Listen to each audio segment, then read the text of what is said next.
No driver in NASCAR history had ever started a Cup season with 3 consecutive wins. Not Richard Petty, who collected trophies like they were bubblegum cards. Not Dale Earnhardt, one of the most dominant forces the sport has ever seen. Not Jeff Gordon, who redefined what a dominant era looked like. Not a single driver across the entire history of the sport, until Tyler Reddick did it in 2026.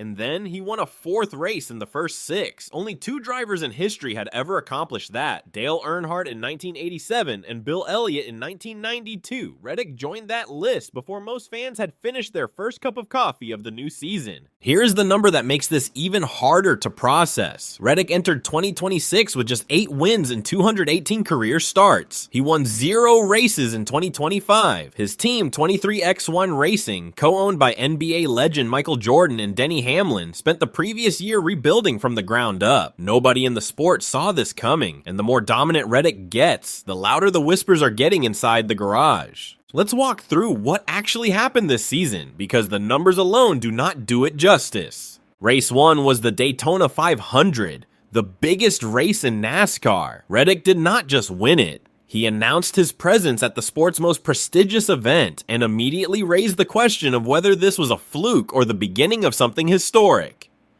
Races 2 and 3 answered that question.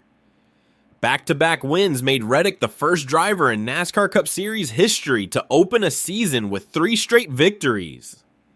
Race 4 came at COTA, the road course in Austin, Texas. This was important.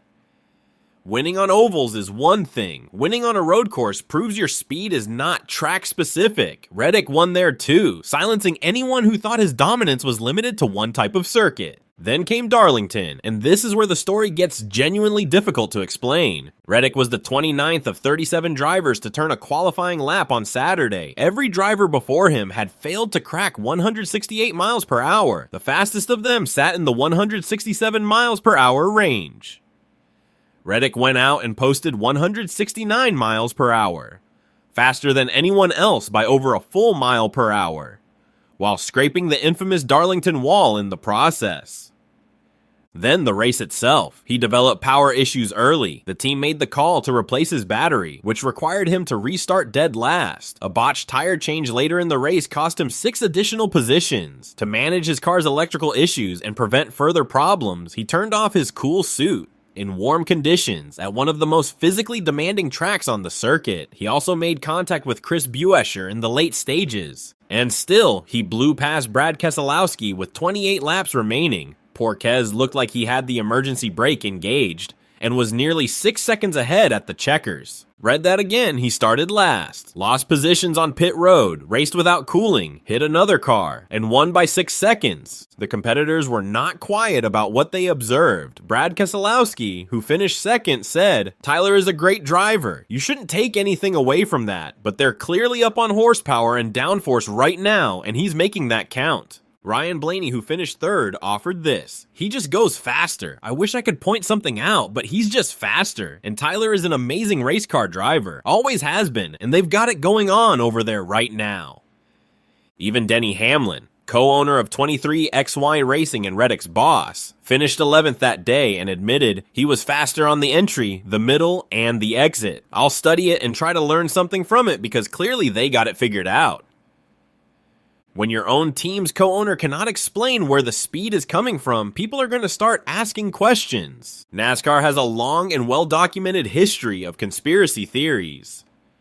In the early days of the sport, when Detroit's big 3 automakers were pumping resources into racing, Ford was convinced Chevy was getting favorable treatment from the sanctioning body, while Chevy believed the same about GM. They were all accusing each other simultaneously. During Jeff Gordon's dominant years, the rumor in the garage was that Hendrick Motorsports had secretly developed working traction control on the number 24 car. When Dale Earnhardt Jr. kept winning at Daytona and Talladega, people were convinced NASCAR reserved a special restrictor plate for the old number 8's carburetor, one that gave him just a little more breathing room than everyone else. Those conspiracies existed, they were talked about, and now there's a new one, and this one comes with a paper trail. In the 2025 off-season, 23X1 Racing and Front Row Motorsports filed an antitrust lawsuit against NASCAR. The lawsuit alleged that NASCAR operated as a monopoly and engaged in anti-competitive practices that harmed independent teams. The case was significant. It went to court, and then a settlement was reached. The specific terms of that settlement barely public. The ink is barely dry on that off-season legal settlement between NASCAR and the two race team plaintiffs, one of which is Reddick'S 23X1 team, which lists Michael Jordan as a co-owner who has been extremely visible through 6 weeks of the season.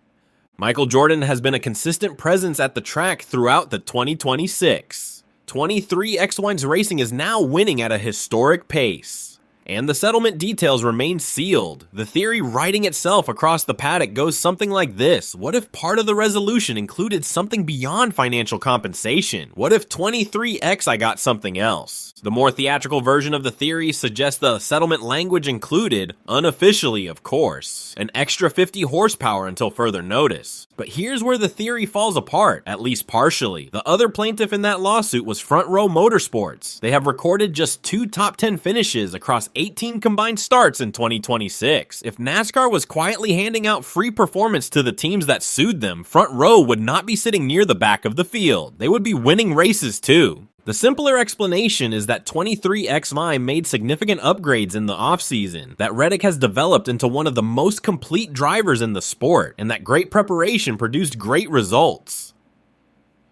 Hamlin himself described the transformation. He's become what I hoped, and that is a more complete race car driver. There's many fast drivers that are rough around the edges. He wasn't rough around the edges, but he just wasn't refined in how he approached races. I think that we've really kind of helped him with his racecraft. Learn when to attack and when you can be conservative. The dominance has forced a larger conversation about where 23X1 fits in the hierarchy of NASCAR organizations. Jordan Bianchi of the Teardown made the case directly. What more do you need at this point? They won at a drafting track. They've won on a road course. They won on an intermediate, and they won at Darlington. What more do you need as evidence to say that this team is here to stay and they are legit? Bianchi went further, stating he would take 23X1 over Team Penske right now.